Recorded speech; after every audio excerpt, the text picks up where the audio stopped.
Hello, my friends, and I have a happy story to tell you that just happened to me yesterday. And just follow the bouncing ball. Are you ready? So, yesterday, it was miserable out. It was rainy, it was nasty, etc., etc., etc. And of course, I'm going to make my coffee, and there's no way I'm going to go to Starbucks yesterday because the weather was just atrocious. So, you know what? I said, okay, well, let me make some coffee. I go to make the coffee. I go into the refrigerator and look for my almond milk, and it's not there. And, well, I should say, let me put it another way. It's there, but there was nothing left in it, just a couple drops. And I must have inadvertently poured it in the day before and forgot about it. But it was pouring out. So I said, well, you know what? Let me look around. So I looked around, and in the cupboard, I found two those cardboard containers filled with milk. And I'm like, oh, I forgot about these things. I mean, these things have been here for forever. So I proceed to open one of them up to pour in my coffee. And just for the hell of it, I look on the date. Well, it said it expired 2 years ago. Two. Not one. One, it's like questionable would I do it. But two, I'm like, I don't think so. It ain't worth it. So I threw those away, and then I sat there and I said, okay, so I still have no milk, and I like to have a little milk in my coffee. I drink it black if I have to. If I'm at a restaurant and I'm having espresso or something like that, yeah, I'll have that with a biscotti. But in the morning, I'd like a little milk or a little cream or something with the coffee. So I said, you know what? I'm going to brave it in this weather, and I'll just go get some stuff. So I figured let me run over to CVS, and I'll get a few other things. I need some dental floss, which I don't think you really care about, but I go into get into my car. It's raining out, and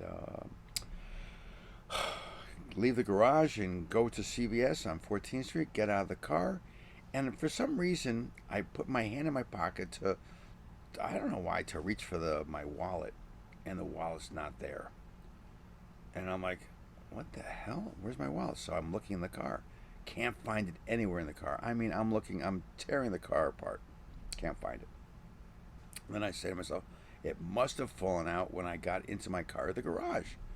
So I raced back to the garage back at the marina and raced. When I tell you I raced, I totally raced and zipped in there. I couldn't have been going any more than 7, 8 minutes. So I look on the ground. There's nothing there.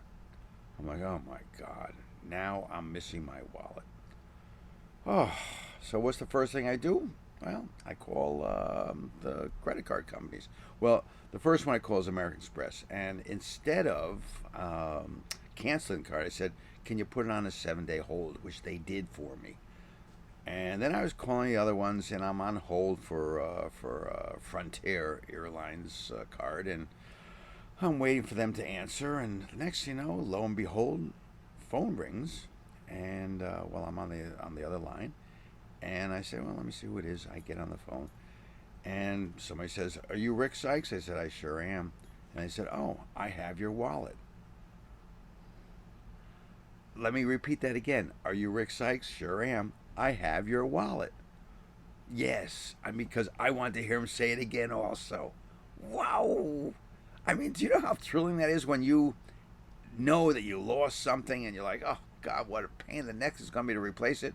The credit cards, the COVID card, my, what do you call it, my registrations for the cars, my license. I mean, it's just a real total pain in the butt, and you all know that. I mean, for anybody who's lost their wallet or pocketbook, you know exactly what I'm going through. It's a total pain in the neck, and it's not easy, which we all know. It is not an easy task to restart replacing it. And then what goes through your mind is, oh my God, who took it? Who found it? Why aren't they going to send it back to me? Or why didn't they call me? Et cetera, et cetera. And I'm sitting like, oh God. I said, okay, well, it is. But now the guy says to me, he said, you dropped it in CVS parking lot. So as I got out of the car, it must have fallen out of my pocket. it does happen. So what are you going to do? So I said to him, I said, "Oh, geez," I said, "that was so nice of you to call." He said, "Yeah." He said, "I live right around the corner from you." He said, "I saw your address on the license." I said, "Oh my God." He said, "Well, come on over whenever you can." I said, "Well, I can get over there in about 20 minutes." He said, "That's great." So I zip on the car about 10 minutes later and go up to West Avenue. And I called him when I got there, and he lives in one of those beautiful apartment complexes. And it just happened another friend of mine was there in the complex, was down in the lobby, and I started talking to him. And then the guy who found it, nicest guy in the world, he comes down, says, "Rick." I said, "Yep." He said, "I recognized you from your photo on your license." And I said, "Ah." I said, "That was the nicest thing."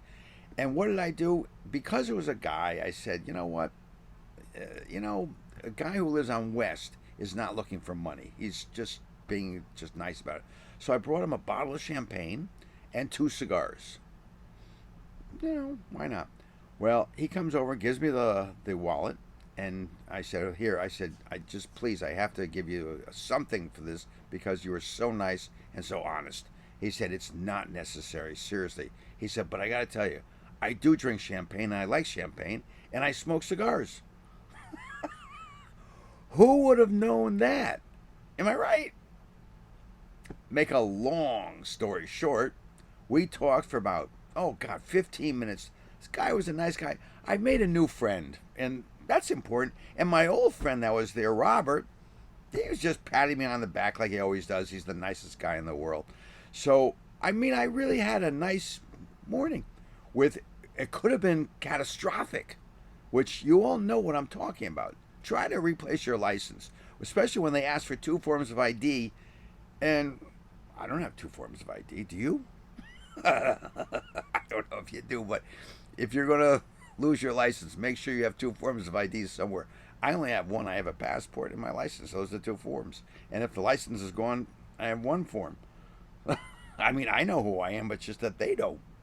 Anyway, it all turned out great, and it just happened yesterday, and today's a new day. And I'll tell you this, it's early in the morning and it's sunny, so it's going to be a nice day.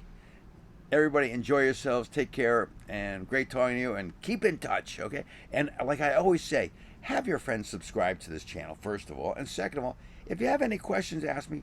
Don't hesitate. I mean, I've gotten some good questions. I've answered them all, but I'm waiting for the crazy ones to put on put on a video. So give me some crazy questions. I'll give you some crazy answers, and we'll have everybody laughing. Okay? Take care, everybody. Ciao.